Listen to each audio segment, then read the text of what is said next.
Hello guys! Hello! This is for Pisces. Welcome Pisces dito sa aking channel, Kapalaran 888. So, titingnan natin kung anong mensahe ng baraha sa'yo. This is from February 17. Okay, so this is from February 17 hanggang sa maybe February or January of 2027. So, kung ano man ito na mensahe na to, this is 1 year message para sa inyo. Today is Chinese New Year. So, since it's Chinese New Year, yung magbabago this week, okay, starting today, February 17, ay eto ay hindi lang today for Chinese New Year, or hindi lang ito this month, kundi ito ay pwedeng sa buong taon. So, let's check. Ito ay para sa lahat ng Pisces. Okay, Pisces. Pisces. I hope na nasa mabuti kayong kalagayan, guys. Pasensya na, hindi tayo masyadong nagre-read. Since before the Chinese New Year, kasi kailangan natin mag-cleanse, okay? So, tayo ay nag-cleansing ng ating bahay. Tayo ay naglinis ng ating aura. So, yun. Okay. Because normally guys, yung iba, parang hindi nila alam na it's not the Chinese New Year, but that's the New Year talaga na nagsisimula yung year of the 2026 na Fire Horse. Okay? So, since it's Fire Horse, kailangan nating slow down. Okay? So, yun. Pisces, risk it. Gumawa pa tayo ng isang baraha. This is for the whole year. Risk it. Okay. 3 cards. Okay. Risk it. Accept compliments, embrace your sensitivity. This is for water sign Pisces. Okay, yung sa ilalim ng barahang to, sinasabi na great things are born from those who brave enough to fly. Those who are willing to risk failure. Okay, so since yung card mo ay para siyang zero the fall, medyo risky, sinasabi ng barahan na yung great things daw, yung success, yung victory, yung blessings, ay para lang daw to sa mga malalakas ang loob, na willing na mag-take ng risk, willing na mag-fail, hindi yung perfectionist. Okay? So, ibig sabihin, simula ngayong February 17 o 2026, moving forward sa next Chinese New Year ng 2027, kinakailangan mong mag-take ng risk. Kumbaga, this is Fire Horse na medyo aggressive, pero ikaw, sinasabi ng baraha sa'yo na yung mga pangarap mo daw, Pisces, require action. Your dreams require actions, and you're ready to make a move. And always be ready para gumawa ng action. Kumbaga, ihanda mo ang sarili mo, Pisces. Palagi kang dapat handa. And isipin mo na wala namang mawawala sa lahat ng gusto mong subukan, 'di ba? So, next is if ever down na mag-bluff or if ever na mag-fail ka, okay lang kasi you will receive valuable insight or pwedeng makareceive ka ng lessons. And sinasabi ng barahan na to na so get off your butt and take a leap of faith, go for it. So, yon. Yung first card mo, sinasabi Pisces na siguro for the past few years na nangyayari sa buhay mo na marami kang regrets, marami kang what ifs. Parang iniisip mo na what if kaya ganito ganyan.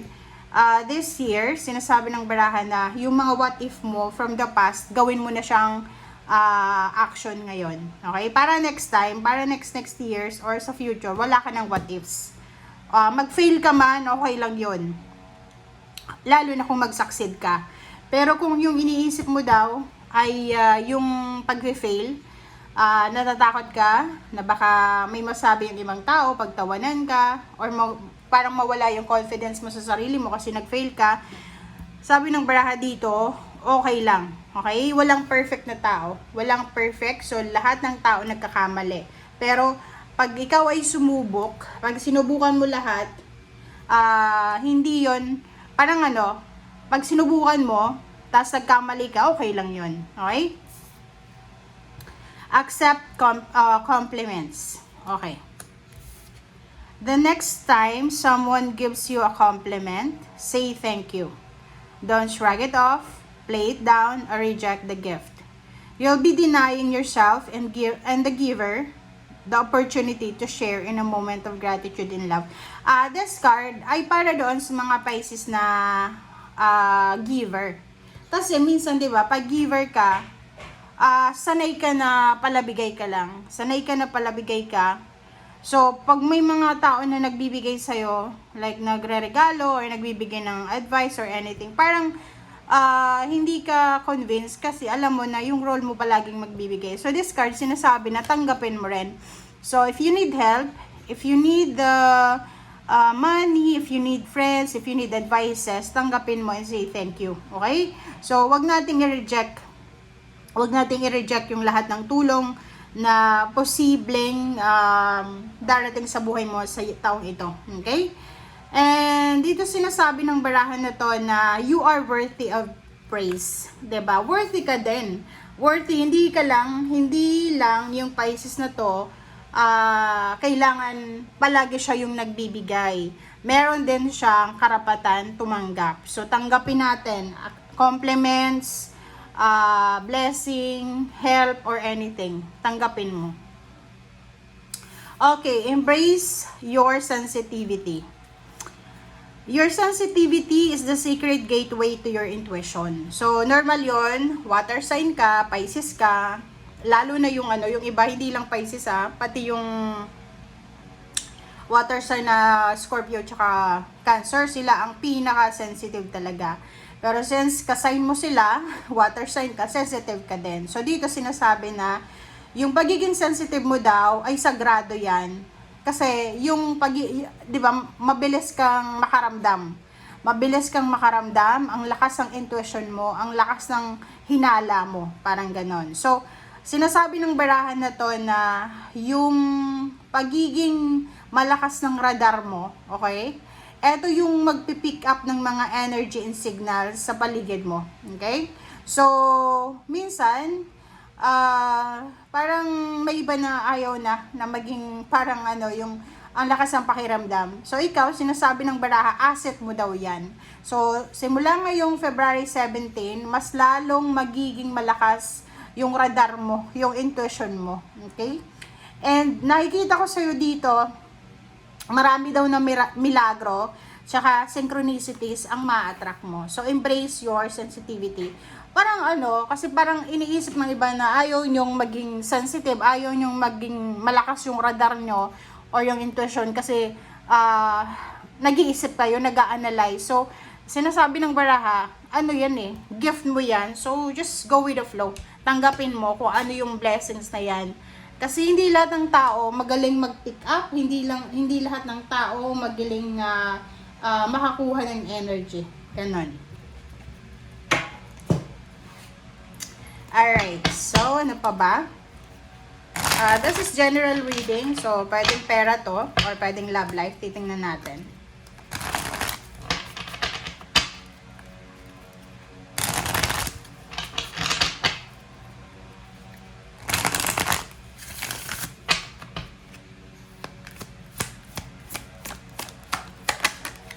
Alright, obstacles and challenges, number 5. Recognition and rewards. Diba?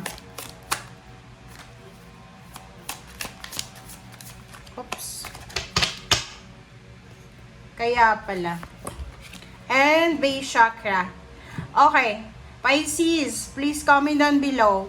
Are you one ng mga Pisces na, are you the one? Or sino ka ba na nanonood sa ngayon? Kasi itong base chakra na to, Isang Pisces na posibleng magsisimula ka ng journey mo.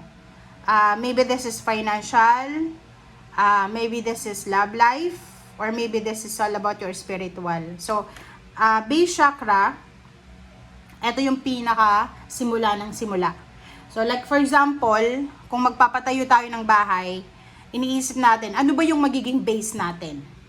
If it's a wood, 'di ba? Parang iniisip mo, like eto lang example lang ha. Etong base chakra na to, eto yung like ano ba yung sisimulan mo? You're parang launching a new self, new beginnings, parang ganon. So may simula ngayon na February 17, 2026, merong sisimulan ka. So maybe hindi mo pa yan alam, maybe wala pa yan sa isip mo, or wala ka pang alam, but there's something na magsisimula sa buhay mo. There's something na napaka-huge na impact ito sa buhay mo. This obstacle card, sinasabi ng baraha, yun na nga, may sisimulan ka, so meron talaga na posibleng mga obstacles and challenges along the way papunta doon sa pagsisimula mo, 'di ba? Kasi ganoon naman talaga eh. Kahit like for example, gusto mo magpatayo ng bahay, may mga obstacles and challenges ka, but you need to be ready. Kaya nga sabi sa dito ng risk it na you need to be ready. You need to take a risk, 'di ba? So ihanda mo yung sarili mo. Always prepare yourself. Para kahit anuman na pagsubok yan, anuman na challenges na yan, kaya mong pagtagumpayan. So, if in case may mga struggles ka na pwedeng pagdaanan sa taong ito, okay lang yan. Sinasabi ng baraha sa'yo na face it. Huwag kang matakot.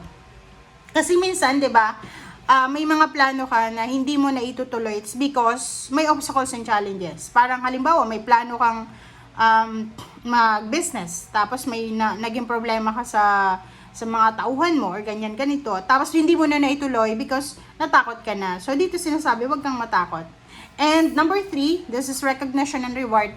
Pag hindi ka natakot, pag etong sisimulan mo ngayon ay itinuloy-tuloy mo siya, recognition and rewards ang makukuha mo, victory and success ang makukuha mo. So ano yung ibig sabihin niya, Pisces? Ang ibig sabihin niya, kung itutuloy-tuloy mo, kung ano man tong sisimulan mo sa ngayon, and hindi ka matatakot sa kung ano man na obstacles and challenges, mapagtatagumpayan mo yan, you will be successful, you will receive recognition, awards, rewards, victory, success, magtatagumpay ka. So, ang ibig sabihin niya, okay, tingnan mo siya. Ang ibig sabihin niya, 'di ba? Parang ganito 'yun eh.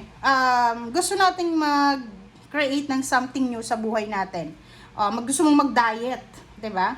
Gusto mong magpapayat, gusto mong magpaganda. Pero ang daming temptation. Sa loob ng bahay nyo, panaykain yung mga kasama mo, so mahirapan ka.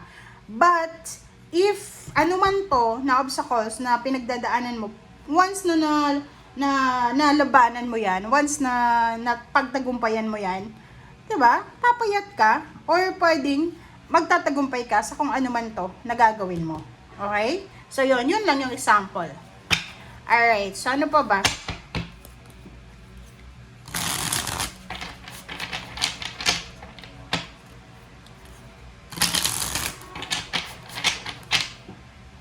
Okay, wait lang guys. Ano to ba?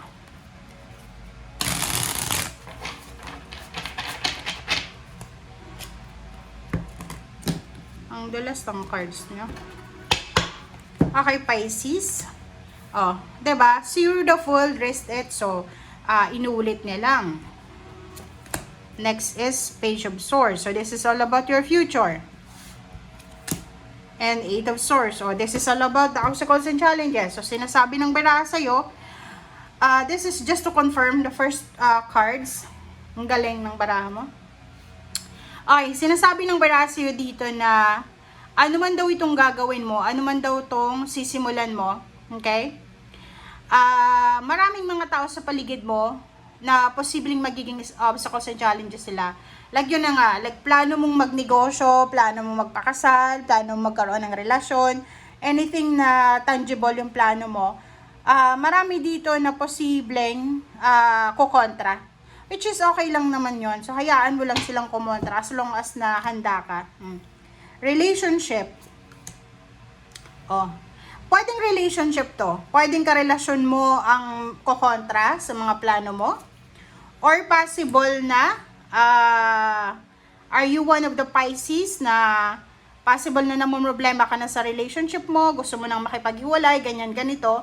And mayroon kang sufferings, emotional sufferings, and gusto mo makipaghiwalay pero ang dami-daming obstacles and challenges. Meron din ditong Pisces na pwedeng ikaw ay may third party or yung person mo ang may third party. So, possible na nasa 9 of Swords ka, overthinking, overanalyzing, depression, anxiety, na parang feeling mo stagnant yung situation. Gusto mong makaalis sa sitwasyon, but nahihirapan ka. Sinasabi ng barahan na to na huwag kang matakot. Kung ano man ang gusto mong gawin, gawin mo lang. Okay? So, yun guys, tingnan nyo yung barahan nyo.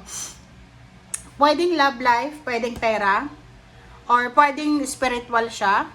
Basta ang sinasabi ng baraha sa inyo dito, na lahat ng yan na gusto nyong gawin, pagbabago, dadaan talaga kayo sa mga test, trials, struggles. Pero, once na naging desidido ka talaga na gawin yung new beginnings na yan, gagawin mo siya talaga. Okay? And, wag kang matakot sa kung ano man na mga pananakot na pwedeng dumating sa'yo. Okay? Thank you guys. Bye!